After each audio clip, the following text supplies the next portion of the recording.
In the novel Invisible Man by Ralph Ellison, violence is a motif that Ellison uses throughout the entire book. It starts in the prologue when Invisible Man has an altercation with another gentleman who runs into him on the street. And from there, it kind of just snowballs into these altercations slowly getting bigger and bigger and bigger. Violence is used to express the turning points in the novel or any major changes in Invisible Man. The first example of violence that really contributes to the novel is the Golden Day sort of bar brawl. The main chaos that takes place is from pages 82 to 85, and the direct quote that pretty much summarizes the entire thing is, "As I watched, a man sprang on Supercargo's chest with both feet, and he lost consciousness. They began throwing cold beer on him, reviving him, only to kick him unconscious again." This is on page 84. Here, violence shows how easily that people can conform when they see something happening or contribute to what they may not totally have knowledge of. Invisible Man doesn't actually participate in this brawl, but the Golden Day is something that he carries with him throughout the entire novel and is referenced throughout the entire novel. It's also the lead up to a turning point in which Invisible Man is no longer allowed at the school and is asked to leave due to Mr. Norton's involvement. The second example of violence that is used is the fight between Invisible Man and Lucius Brockman. So this is on pages 225 to 227. And a direct quote from this one is, "He scrambled beneath me, making angry sounds and striking my face as he tried to use the bar. I twisted it from his grip, feeling a sharp pain stabbed at my shoulder." Page 226. So here is when Invisible Man allowed his thoughts to be corrupted by what the labor union had been saying about Lucius. He felt betrayed, he felt lied to, and he allows other people to decide what his thought process about Lucius was going to be, rather than sticking with what he already knew and just dealing with the man. At this point, we see Invisible Man growing a voice for himself as well.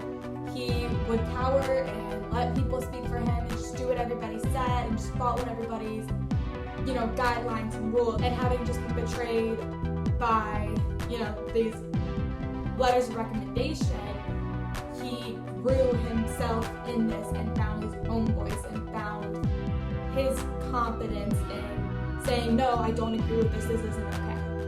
A third example of violence where there is a major turning point is the confrontation with Brass the Exhorter between Clifton, Invisible Man, and Brass. So this is on pages 368 to 370. "Then someone caught me hard in the stomach, and suddenly I knew that I was fighting too.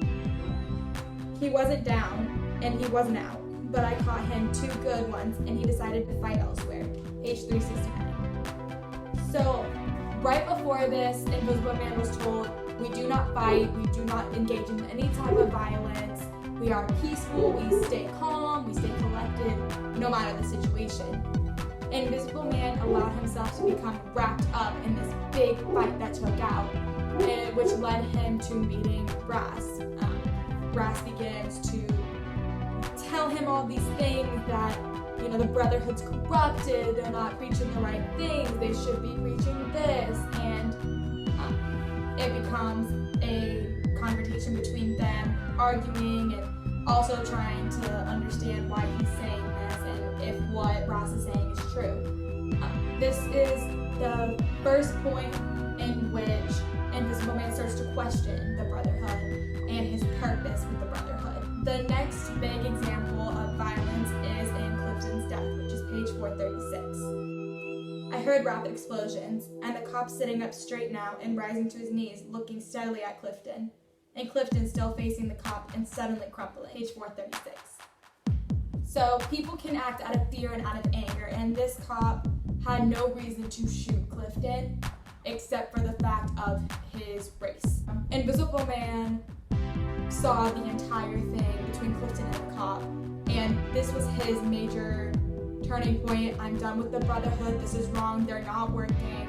And there's other reality happening that they're not acknowledging. This leads to an entire speech at Clifton's funeral, which is very, very public and which was very widely known. He's very angry during his speech, and it leads to these people beginning to act out and riot and be upset over the wrongfulness in Clifton's death. He wants to detach himself from the brotherhood at this point and wants to be done with them, but he also wants revenge for the fact that they didn't want to do anything for Clifton. They didn't want to do anything to avenge Clifton's death. The final big marking of violence is the riot and chaos that involves Ross and his followers in chapter 25. Most of chapter 25 is just these riots, these people breaking out, and Invisible Man being involved in burning these buildings to the ground. It was suicide. Without guns, it was suicide. Yet I knew with a shattering dread that the uproar, which for the moment marked primarily the crash of men against things, against stores, markets, could swiftly become the crash of men against men, and with most of the guns and numbers on the other side. Page 553. So Invisible Man gets wrapped up in this chaos. He is shot at and it just barely scrapes him.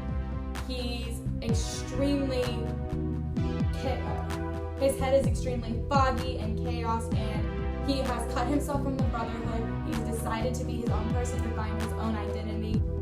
After this scene in which he is viewing all of this chaos happening, everybody's just fighting each other. Everyone seems like they're against each other. It's very hard to decide, who is on what side of this issue.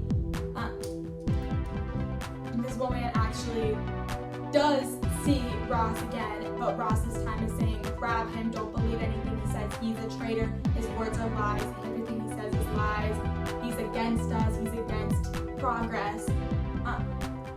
Invisible Man actually ends up taking a spear and throwing it through Ross's mouth, which is his way of just silencing everyone who's trying to say what Invisible Man is, when he knows what he is in his heart, and he knows what he wants to become. This entire chapter that involves all of this violence, all of this chaos, leads to Invisible Man becoming Invisible Man. He falls in the manhole, he discovers light, he discovers truth of himself, of others, of finding his own identity, and it's just a big change for him. The theme that my motif best describes would be knowledge versus ignorance. In nearly every single depiction of violence, Invisible Man either learned something about himself that he didn't know, or about something that he's involved with that he didn't know, or he's too blinded by what he already believed.